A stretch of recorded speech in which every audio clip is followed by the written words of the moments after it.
مولانا فضل الرحمان صاحب اور آپ سے خطاب فرماتے ہیں قائد جمعیت حضرت مولانا فضل الرحمان صاحب۔ نعرہ تکبیر، نعرہ تکبیر، تاج تخت ختم نبوت، شان رسالت، زندہ جمعیت، ابایا آیا۔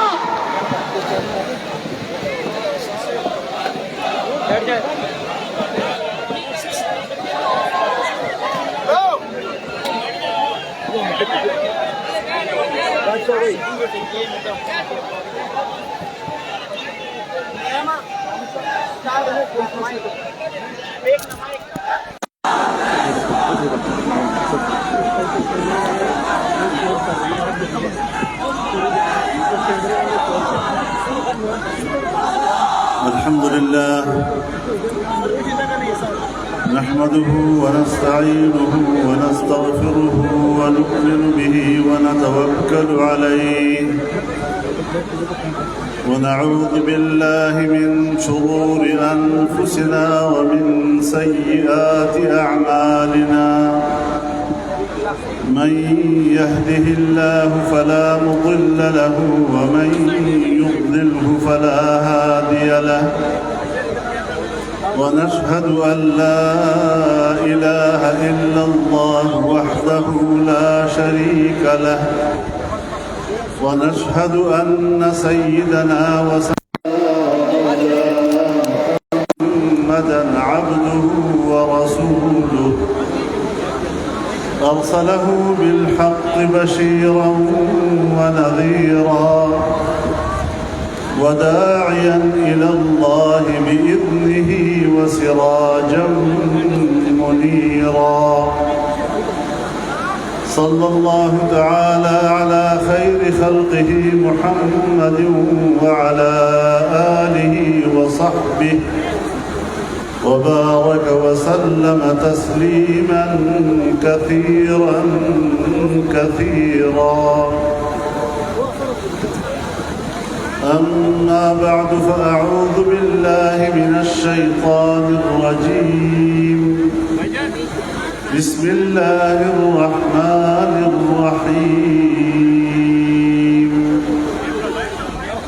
يريدون ليطفئوا نور الله بأفواههم والله متم نوره ولو كره الكافرون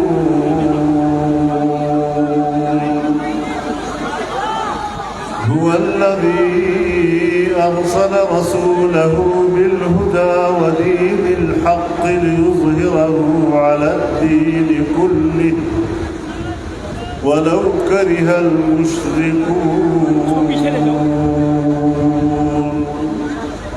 صدق الله العظيم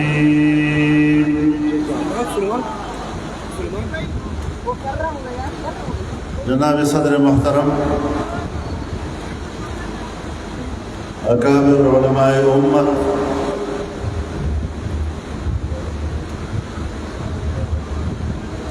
اسٹیج پر موجود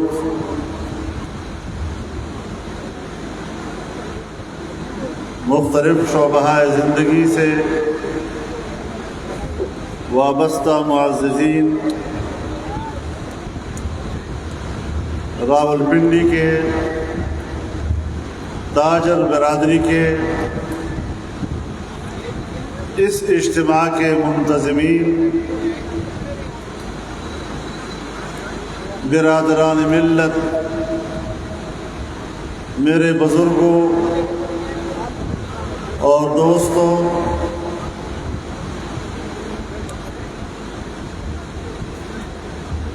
اس کامیاب ختم نبوت کانفرنس کے انعقاد پر میں عالمی مجلس تحفظ ختم نبوت کو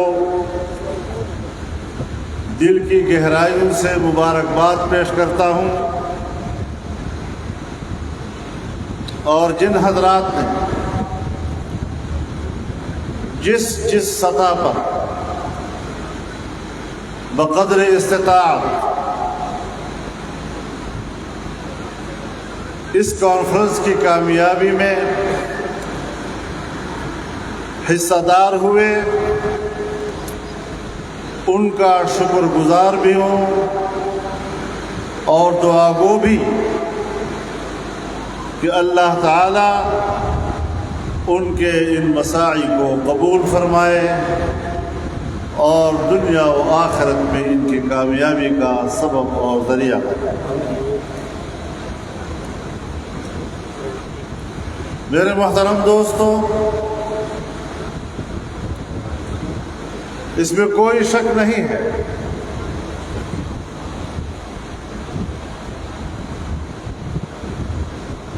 کہ عقیدہ ختم نبوت کے قلعے میں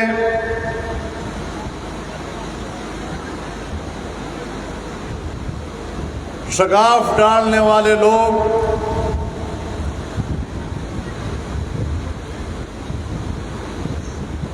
اس قلعے کو توڑنے والے لوگ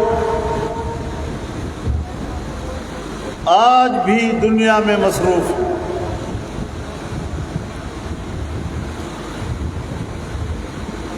لیکن ہمیں قدر کی نگاہ سے دیکھنا چاہیے۔ عالمی مجلس تحفظ ختم نبوت کے رہنماؤں کو بھی ان کے کارکنوں اور ان کے رضاکاروں کی جدوجہد جو عقیدہ ختم نبوت کے سرحدات کی حفاظت کر رہے ہیں،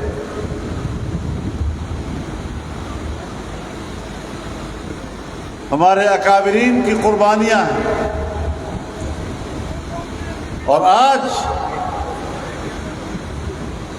وہ فتنہ جو کسی زمانے میں بر صغیر کا فتنہ کہلایا جا رہا تھا اور جس کی سرکوبی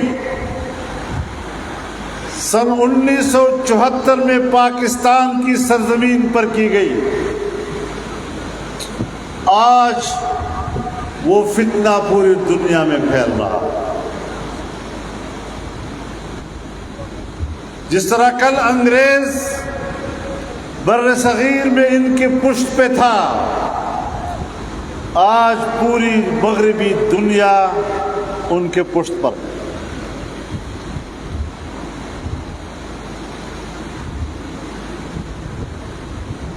اور ہمارا اور کوئی مطالبہ نہیں۔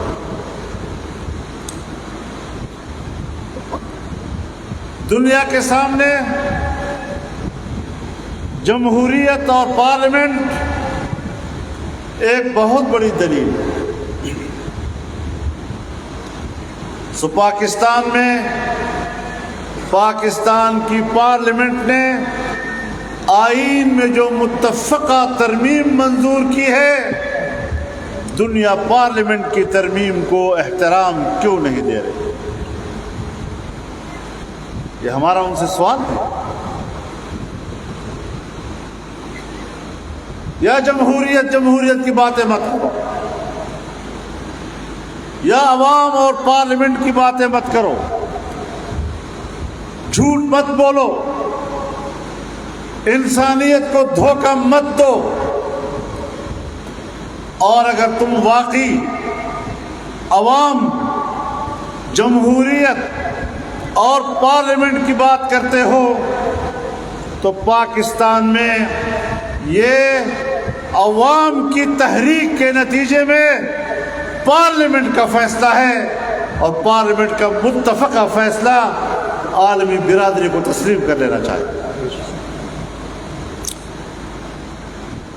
تمہارے نزدیک اور کوئی دلیل قبول نہیں، لیکن عدلیہ آپ کی نظر میں ایک دلیل ضرور ہے۔ تو ریاست بہاولپور کی عدلیہ نے ان کو غیر مسلم قرار دیا تھا، جنوبی افریقہ کی عدلیہ نے ان کو غیر مسلم قرار دیا، حالانکہ وہ مسلمانوں کی عدلیہ نہیں۔ انہوں نے اسلام کے اصولوں کو پہلے سمجھا، اور سمجھنے کے بعد ان کا کیس سنا اور پھر طے کیا کہ اسلام کی ان اصولوں کی بنیاد پر اس عقیدے کے ساتھ یہ لوگ مسلمان کہلانے کے مستحق نہیں۔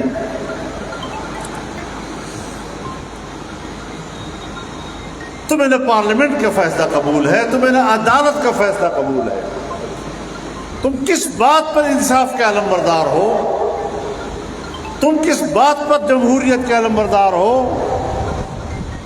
تم کس بنیاد پر عوام کی بات کرتے ہو؟ اور آج پاکستان پر دباؤ ہے، مختلف اطراف سے پاکستان پر دباؤ آ رہا ہے۔ قادیانیت کے حوالے سے بھی کہ ترمیم واپس لی جائے، ان کو پاکستان میں دوبارہ مسلمان کا سٹیٹس دیا جائے، یہ بھی ان کا دباؤ ہے پاکستان کے اوپر، پاکستان کے اداروں کے اوپر، پاکستان کی حکومتوں کے اوپر، پاکستان کے پارلیمنٹ کے اوپر کہ آپ سن 1974 کے ترمیم کو واپس لیں۔ پاکستان پر دباؤ ہے اقتصادی حوالے سے بھی، ہمارے ملک کی معیشت کو جس بے دردی کے ساتھ زمین بوس کیا گیا، آج وہ معیشت کسی سے بھی اٹھنے کو تیار نہیں۔ اسی لیے میں لفظ دلدل استعمال کرتا ہوں کہ پاکستان کو معاشی لحاظ سے ایک منصوبہ بندی کے تحت دلدل کی طرف دھکیلا گیا، اور دلدل اسے کہتے ہیں کہ آپ اس سے نکلنے کی کوشش کرتے ہیں اور اس کے نتیجے میں آپ دھنستے چلے جاتے ہیں۔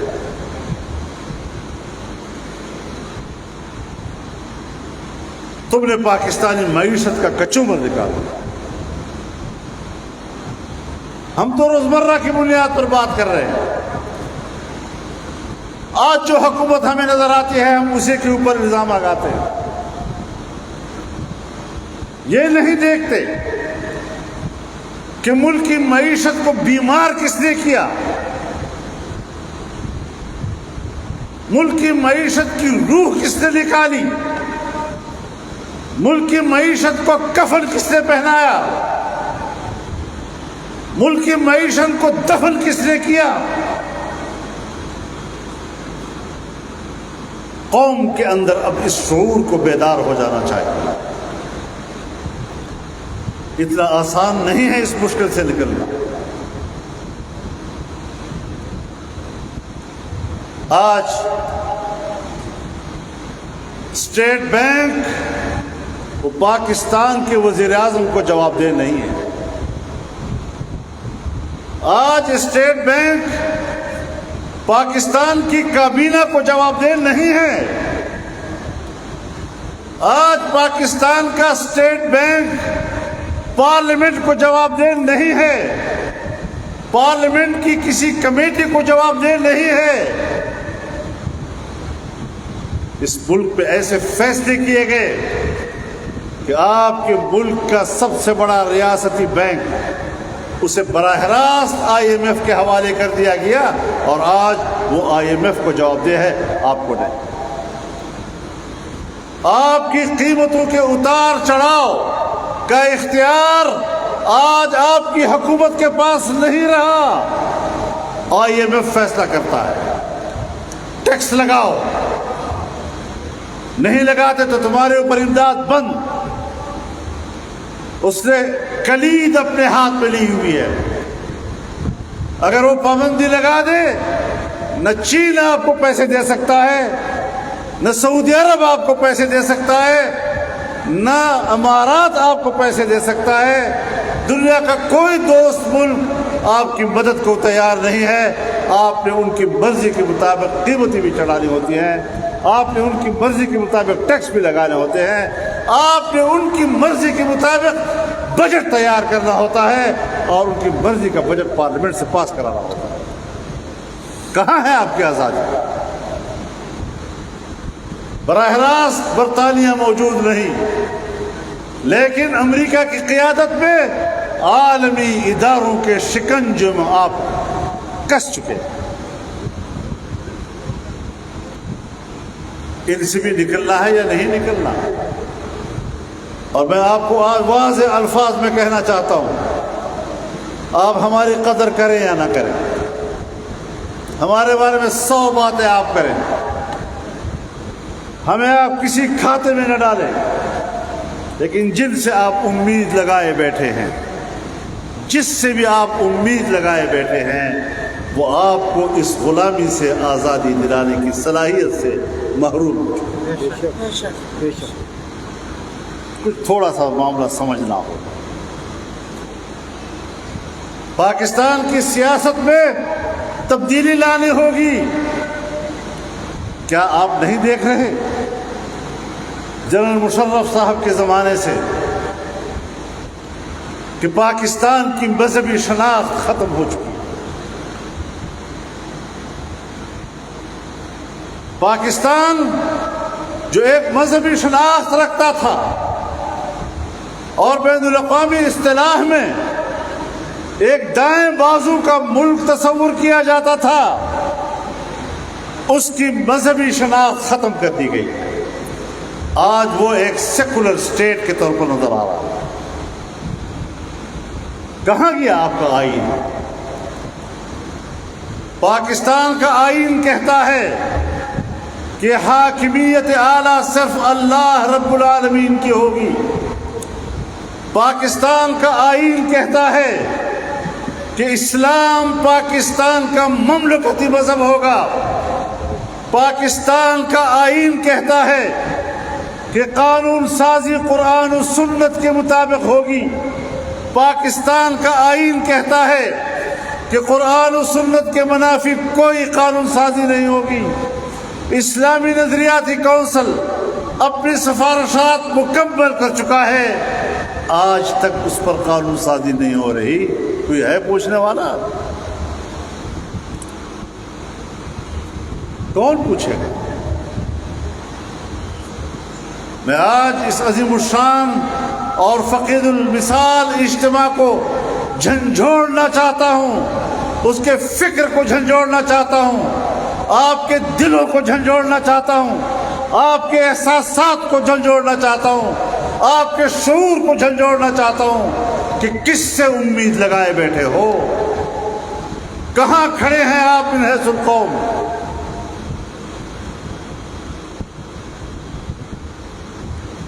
ذرا اپنی سوچوں میں تبدیلی لانے ہوگی۔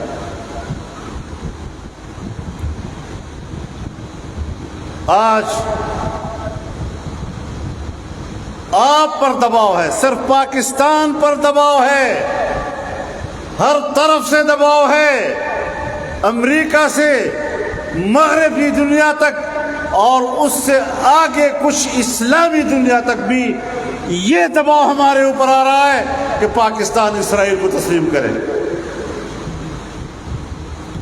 ایک طرف قادیانیوں کو دوبارہ مسلمان بنانے کے لیے دباؤ، ایک طرف اسرائیل جو اس وقت قادیانیت کے لیے مرکزی کیمپ کا کردار ادا کر رہا ہے اور وہاں پر ان کے اڈے جمے ہوئے ہیں، اس کو تسلیم کرنے کے لیے ہمارے پاس دباؤ آ رہا ہے۔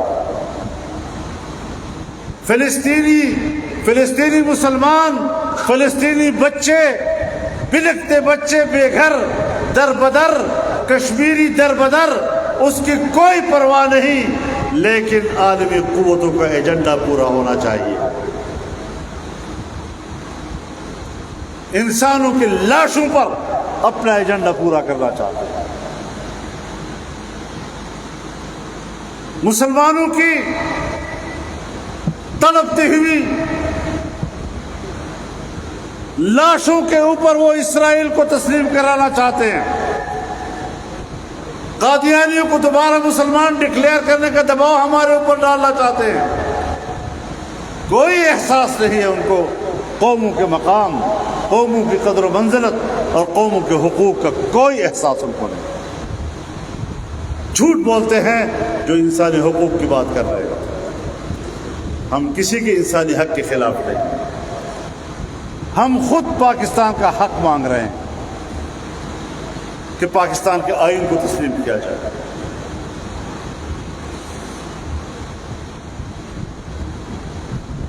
ایک نئی لابی دنیا میں کام کر رہی ہے، میرے اور آپ کی شکل میں کام کر رہی ہے۔ مجھ سے اچھی پگڑیاں باندھنے والے، مجھ سے اچھی اچھی داڑیاں رکھنے والے، بڑے آرام کے ساتھ وہ آپ کو کافر کہہ رہے ہیں کہ پارلیمنٹ کو ختم کرو، جمہوریت کو ختم کرو، یہ ساری چیزیں ختم کرو۔ اس کا نتیجہ کیا نکلے گا؟ کچھ چیزیں ہیں جو کہیں جا کر رکی ہوئی ہیں، اگر اس کا بند ٹوٹ جائے تو پھر کوئی چیز محفوظ نہیں ہوگی۔ نہ پاکستان کا نظریہ رہے گا، نہ پاکستان کا آئین رہے گا، نہ اللہ کی حاکمیت اعلیٰ کا تصور رہے گا، اور آئین پارا پارا ہو جائے گا۔ اس آئین کو نشانہ بنایا ہوا ہے بہت سے لوگوں نے، اور کفر اور اسلام تو آپ کے اور ہمارے ہاتھ کی چیز ہے۔ جب چاہے کسی مسلمان کو کافر کر دیں، جب چاہے کسی مسلمان کو مسلمان بنا دیں، جیسے ہمارا اختیار ہے، جیسے ہم نے فیصلے کر رہے ہیں۔ اس نازک حالات سے آپ گزر رہے ہیں۔ دینی مدارس کے حوالے سے یاد رکھیں، دینی مدرسہ بر صغیر کا مسئلہ ہے۔ جس طرح قادیانیت اور فتنہ قادیانیت بر صغیر کا مسئلہ ہے اور تھا، اسی طرح دینی مدرسہ یہ بر صغیر کا مسئلہ ہے۔ آج نہ ہندوستان پر دباؤ ہے، نہ بنگلہ دیش پر دباؤ ہے، اگر ہے تو صرف پاکستان کے اوپر دباؤ ہے کہ پاکستان میں دینی مدرسہ کھل کر قرآن و حدیث کے علوم کی اشاعت کیوں کر رہا ہے۔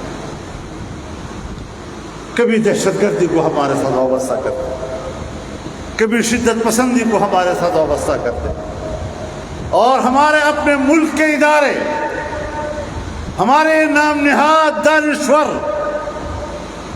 ہمارے ملک کی نام نہاد عقل، وہ بھی باتیں شروع کر دیتی ہے۔ دینی مدرسوں میں تو فرقہ واریت پھیلائی جاتی ہے، اور کمبخت تو یہ معاملہ دست ہوتا ہے ہو چکا ہے۔ پھر بھی دینی مدرسے کے اوپر دباؤ، معاملات حل ہوتے ہیں، کون رکاوٹ بن جاتا ہے؟ دینی مدرسے کے معاملات میں رکاوٹ بننے والی قوتیں سمجھ لیں ہماری نظر میں تم مجرم ہو، اور دینی مدرسے کی جنگ ہم لڑتے رہیں گے انشاءاللہ۔ تمہارا باپ بھی دینی مدرسے کو بند نہیں کر سکے گا۔ نعرہ تکبیر! للکار ہے، للکار ہے، للکار ہے، للکار ہے، للکار ہے، للکار ہے، نعرہ تکبیر! خدا کے لیے پاکستان پر رحم کرو، ہر چیز مان لو، اسرائیل کو مان لو، قادیانیت کو مان لو، مدرسے کو ختم کر لو، IMF کو قبول کر لو، عالمی اداروں کو قبول کر لو، معیشت ان کے حوالے کر دو، سب کچھ حوالے کر دو، پھر پاکستان بنایا کیوں؟ پھر اسلام کا نام کیوں لیا تھا؟ پھر اسلام کے نام پر اتنی قربانیاں کس لیے دی گئی تھی؟ ہم آج بھی اپنے آباء و اجداد کی قربانیوں کی جنگ لڑ رہے ہیں، ان کے خون کی تقدس کی جنگ لڑ رہے ہیں، اپنی ماں اور بہنوں کی عصمتوں کے تقدس کی جنگ لڑ رہے ہیں، اور پاکستان کی شناخت کو دوبارہ ایک اسلامی شناخت کی طرف لے جانا چاہتے ہیں۔ کیا ہمارا اور آپ کا اس میں اتفاق ہے کہ نہیں کہ پاکستان کے سیکولر شناخت کو ختم کر کے اس کے اسلامی شناخت کو اجاگر کر لائے؟ کچھ نظریاتی چیزیں ہم کہاں کھڑے ہیں، کہاں کہاں سے ہمارے اوپر دباؤ ہے، اور ہم روزمرہ کی سیاست میں الجھے ہوئے ہیں۔ جو میڈیا صبح سے لے کر شام تک ہمیں دکھائے ہم اسی پہ تبصرے کر رہے ہوتے ہیں۔ ایک بڑے نظریاتی جنگ کی طرف ہم نے جانا ہے، اور انشاءاللہ یہ جنگ ہم نے جیتنی ہے۔ آپ پہ قوت ہے، لیکن آپ لوگ اس زاویے سے سوچیں تو صحیح۔ آپ نے ختم نبوت کو محض ایک مذہبی مسئلہ سمجھ لیا ہے، سیاست سے بالاتر سمجھ لیا ہے۔ اگر سیاست سے بالاتر ہے تو پھر اس کو پارلیمنٹ میں کیوں لے گئے؟ پھر اس کو عدالت میں کیوں لے گئے؟ پھر مدرسے کے درسگاہوں میں اس کو طے کرتے، پھر مسجدوں کو ممبر پر اس مسئلے کو ہم طے کرتے۔ اگر ہم اس کو پارلیمنٹ میں لے گئے ہیں تو میں نے تو اس دن بھی جلسے میں کہا کہ رسول اللہ صلی اللہ علیہ وسلم نے خاتم النبیین کا معنی خود ہی کیا ہے۔ آپ نے خود ہی خاتم النبیین کا معنی کر، انما انا خاتم النبیین لا نبی بعدی، لا نبی بعدی خاتم النبیین کا معنی ہے۔ تو جہاں آپ نے ختم نبوت کا اعلان کر کے لا نبی بعدی فرمایا، وہاں آپ نے سیاست کے حوالے سے بھی تو لا نبی بعدی فرمایا۔ کانت بنو اسرائیل تسوسهم الانبیاء کلما ہلک نبی خلفہ آخر ولا نبی بعدی۔ ایک پیغمبر آتا تھا، چلا جاتا تھا، دوسرا پیغمبر اس کی جگہ لیتا تھا۔ بنی اسرائیل کے انبیاء سیاست کرتے تھے اور ایک سیاسی منصب چھوڑ کر دوسرے کے حوالے کرتا تھا۔ اب وہ سیاسی منصب میرے حوالے ہے، میرے بعد کوئی نبی نہیں ہے۔ وَسَيَكُونُ بَعْدِي خُلَفَاء فَيَكْثُرُونَ، میرے بعد بہت زیادہ خلیفہ آئیں گے لیکن اب نبی نہیں ہے۔ تو خلیفے تو آپ ہیں، تو کیا آپ خلافت کا مقصد پورا کر رہے ہیں؟ ذرا سوچو تو سے اپنے گریبان میں جان کر۔ انبیاء کے وارث کہلاتے ہیں، العلماء ورثۃ الانبیاء، علماء انبیاء کے وارث ہیں۔ اور وراثت یہ ہے کہ ہم اتنے بڑے معاملات کو، دینی اور مذہبی معاملات کو کبھی فرقہ واریت سے جوڑ دیں، سوء سخن نہ رہے۔ اس کو بھی کبھی زیر بحث لانا ہے یا نہیں لانا؟ جو آئین ہمارے اکابر نے بنایا، جس میں قرارداد مقاصد کو شامل کیا، جس میں اسلام کو پاکستان کا مملکتی مذہب قرار دلوایا، قانون سازی کو قرآن و سنت کے تابع بنایا، کیا سن 1973 سے لے کر آج تک کبھی آپ نے سوچا ہے کہ اتنے لمبے عرصے میں کوئی قرآن و سنت کے حوالے سے قانون سازی ہوئی بھی ہے؟ سن 1988 سے تو میں اسمبلی میں ہوں۔ اسمبلی جس طرح کے لوگوں سے بھر دی جاتی ہے، ان کا قرآن و سنت سے کوئی دلچسپی نہیں ہوا کرتی، وہ ڈنگ ٹپاؤ سیاست کرتے رہتے، وقت گزر جائے گا، ٹھیک ہے۔ کب ہم نے نظریاتی حوالے سے سوچنا ہے؟ کب ہمارے فکر و دانش نے انگڑائی لینی ہے؟ اور اس حوالے سے بھی کبھی ہم نے سوچنا ہے؟ آئے اگر اس حوالے سے آپ مضبوط ہونا چاہتے ہیں، بخدا اسرائیل کا ایجنڈا بھی پسپا ہوگا، قادیانیت کا ایجنڈا بھی پسپا ہوگا، مدارس کے خلاف ایجنڈا بھی پسپا ہوگا، اور پاکستان ایک اسلامی ریاست کا روپ دھارے گا۔ نعرہ تکبیر!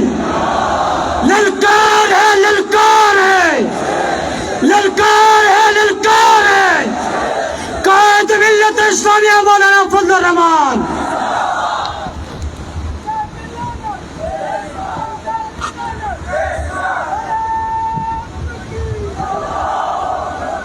تو اس حوالے سے ہمیں سوچنا پڑے گا کس کس ایجنڈے کے ساتھ پاکستان میں حکومتیں لائی جاتی ہیں، کس طرح آپ کو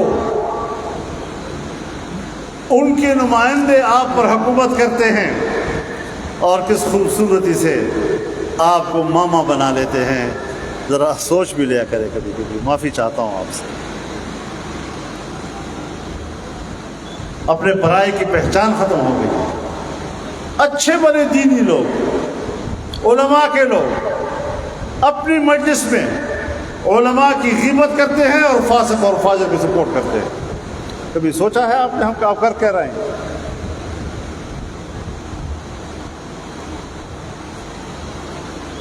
ہم نے جدوجہد کرنی ہے. نتائج کا مالک اللہ ہے. نتائج کے بارے میں ہم سے نہیں پوچھا جائے گا.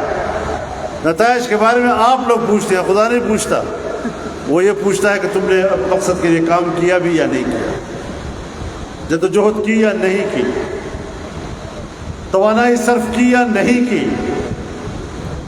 میرے محترم دوستو، پاکستان کو تباہ کر رہا ہے آج پہلے آپ کا سیاسی عدم استحکام، آپ کے ملک کا امن و امان.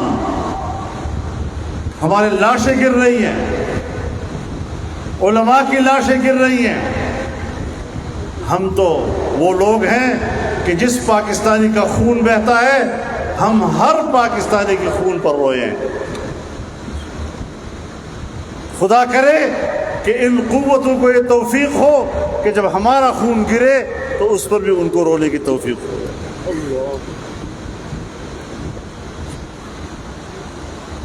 12 آپریشن کیے گئے گزشتہ 15-20 سالوں میں. کہاں ہے وہ امن و امان جس کے لیے قومی قربانی دی، جس کے لیے قبائل نے اپنے گھر بار چھوڑے؟ ہمیں کہا گیا افغانستان کی سرحد پر باڑ لگا دیا گیا ہے، کوئی اب نہ آر جا سکے گا نہ پار جا سکے گا.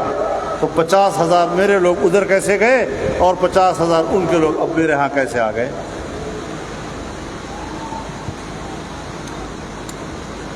میرا قبائلی علاقہ اور میرا صوبہ جل رہا ہے. کل باجوڑ میں ایک ہی جلسے میں میرے 73 ساتھی شہید ہوئے. اور آج مستونگ کے علاقے میں کوئٹہ میں ہمارے حافظ حمداللہ پر حملہ ہوا، ان کے ساتھی زخمی ہیں اسپتال میں، کچھ راہگیر بھی. کس پاداش میں میرا خون بہایا جا رہا ہے؟ پارلیمنٹ پہ ختم نبوت کا مسئلہ آئے تو جمعیت کا کارکن کھڑا ہے. بڑی سازشیں ہم نے وہاں پکڑی ہیں، آپ کو تو پتہ ہی نہیں ہے کہ چھپ چھپائے بہت کچھ ہوتا رہا، اور کس طرح جا کر آخری لمحے پہ ہم نے پکڑی ہیں وہ چیزیں. جب ہم نے پکڑی تو آپ تو موجود تھے، پھر آپ کہاں تھے؟ بس آسانی سے یہ سوال کرنا تمہاری قدرت میں ہے. آگے آپ کو پتہ نہیں کہ ہمیں کن کن حالات سے گزرنا پڑتا ہے. حافظ حمداللہ وہاں پر میدان میں کھڑا ہے. ختم نبوت کا مسئلہ حل ہوا پارلیمنٹ میں جا کر. ناموس صحابہ کا مسئلہ حل ہوا پارلیمنٹ میں جا کر. اور جس جمعیت علماء کو آپ گالیاں دیتے رہے ساری زندگی، اسی جمعیت علماء کے ہاتھوں سے آپ کو یہ چیز ملی.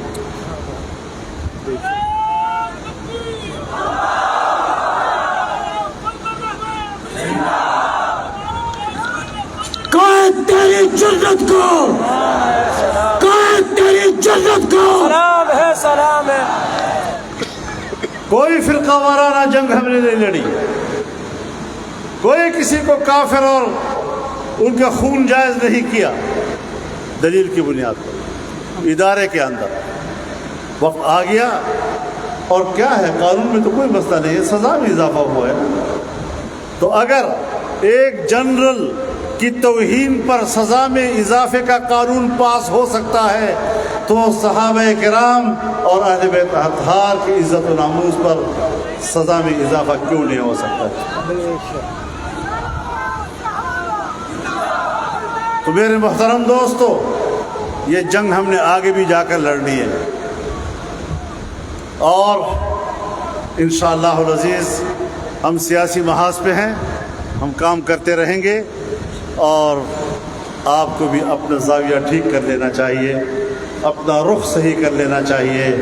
وقت اور حالات آتے رہتے ہیں. آپ نے اگر ہماری بات سن لی اور پھر مان لی اور پھر اس کے مطابق نتائج آئے تو کافی بہتریاں جس کے آپ 75 سال سے انتظار کر رہے ہیں شاید آپ کو نظر آنے لگے. اللہ تعالی ہمارا حامی و ناصر ہو. اللہ ہماری مدد فرمائے اور